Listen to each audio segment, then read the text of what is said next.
युधिष्ठिर ने बताया कैसा होगा कलयुग।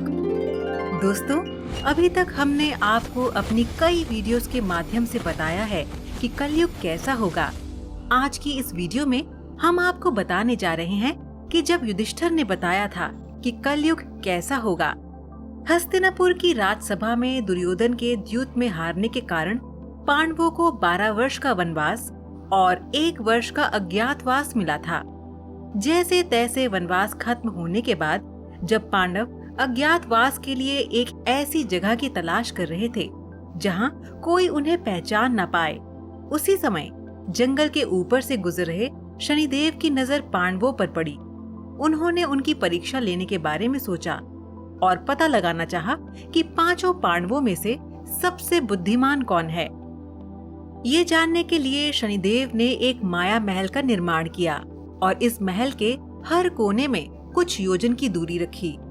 तभी अचानक भीम की नजर उस महल पर पड़ी और उसका मन उस महल में जाने को आतुर हो गया। युधिष्ठिर से आज्ञा लेकर भीम उस महल के पास पहुंच गए। जैसे ही भीम ने अंदर जाना चाहा तो शनिदेव, जो कि दरबान बने महल के दरवाजे पर पहरा दे रहे थे, उसे अंदर जाने से रोका और कहा कि इस महल में जाने की कुछ शर्तें हैं। अगर तुम मेरी ये शर्त मानोगे तभी महल में आ पाओगे। शनिदेव ने अपनी शर्तें भीम को सुनाई। महल में 4 कोनों में से तुम सिर्फ एक ही कोना देख सकते हो। दूसरी शर्त, महल के अंदर जो कुछ भी देखोगे उसे उसके मतलब सहित मुझे समझाना होगा। और तीसरी शर्त, अगर तुम नहीं बता पाए तो तुम्हें बंदी बना लिया जाएगा। भीम ने अंदर जाकर जो कुछ भी देखा वो समझ नहीं पाए और बंदी बना लिए गए। भीम की तरह उसके 3 और भाई अर्जुन, नकुल और सहदेव भी महल के अंदर जाने के प्रयास में विफल रहे और बंदी बना लिए गए। इधर जब बहुत देर तक चारों भाई नहीं आए तो युधिष्ठिर को उनकी चिंता होने लगी और वो भी द्रौपदी के साथ महल में गए। दरबान से अपने भाइयों के बारे में पूछा तो दरबान ने उन्हें बताया कि महल में जाने की कुछ शर्तें थीं जिन्हें आपके भाई पूरा नहीं कर पाए, इसीलिए वे बंदी बना लिए गए हैं। दरबान की शर्तें पूरा कर युधिष्ठिर महल में बंदी बने अपने चारों भाइयों के पास पहुंचे। बंदी बने भाइयों से मिलने के बाद युधिष्ठिर ने सबसे पहले भीम से पूछा, बताओ तुमने अंदर क्या देखा। भीम ने बताया कि मैंने देखा कि वहाँ 3 कुएं हैं, जिसमें एक कुआं बड़ा है और 2 छोटे हैं। जब बड़े कुएं का पानी उछलता है तो बराबर के दोनों छोटे कुएं भर जाते हैं, लेकिन जब दोनों छोटे कुएं में पानी उछलता है तो बड़े कुएं का पानी आधा ही रह जाता है। तब युधिष्ठिर ने भीम को समझाया कि कलयुग में एक पिता 2 बेटों का पेट भर देगा, लेकिन 2 बेटे एक पिता का पेट नहीं भर पाएंगे। जैसे ही युधिष्ठिर ने ये बताया, भीम को छोड़ दिया गया। अब युधिष्ठिर ने अर्जुन से पूछा कि उसने क्या देखा।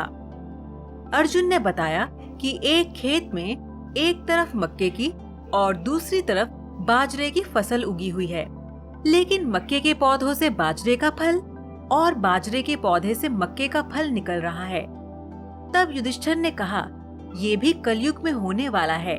इसका अर्थ है वंश परिवर्तन, अर्थात ब्राह्मण के घर शूद्र की लड़की और शूद्र के घर ब्राह्मण की लड़की ब्याही जाएगी। युधिष्ठिर से अर्जुन के सवाल का जवाब सुन उसे भी बंदी गृह से मुक्त कर दिया गया। अब युधिष्ठिर ने नकुल से पूछा कि उसने क्या देखा। नकुल ने कहा कि मैंने देखा कि सारी सफेद गायें अपनी बच्चियों के साथ वहाँ घूम रही हैं, लेकिन जब गायों को भूख लगती है तो वो अपनी बच्चियों का दूध पी रही थीं, जो कि बहुत ही अजीब था। युधिष्ठिर ने कहा कि इसका अर्थ था कि कलयुग में माताएं बेटी के घर रह उन्हीं का अन्न खाएंगी, क्योंकि बेटे माँ बाप की सेवा नहीं करेंगे। इसके बाद नकुल भी छूट गया। अंत में युधिष्ठिर ने सहदेव से पूछा कि आखिर उसने क्या देखा। सहदेव देखता है कि एक सोने की बड़ी शिला चांदी के एक सिक्के पर टिकी हुई थी, जो कि बार बार हिल रही थी, लेकिन फिर भी गिर नहीं रही थी। युधिष्ठिर ने सहदेव को बताया कि कलयुग में पाप धर्म को दबाता रहेगा, लेकिन फिर भी धर्म खत्म नहीं होगा। ये सुन सहदेव को भी मुक्त कर दिया गया। तो इस प्रकार शनिदेव ने परीक्षा के द्वारा जाना कि पांचों पांडवों में युधिष्ठिर सबसे अधिक बुद्धिमान है। उन्होंने जो भी उत्तर दिए, कलयुग में आज वो सब घटित हो रहा है। तो आज का सवाल आपके लिए ये है कि क्या आप बता सकते हैं कि कलयुग में मनुष्य का उद्धार कैसे होगा? आप इसका जवाब हमें नीचे कमेंट बॉक्स में दीजिए। हमें आपके जवाब का इंतजार रहेगा। धन्यवाद।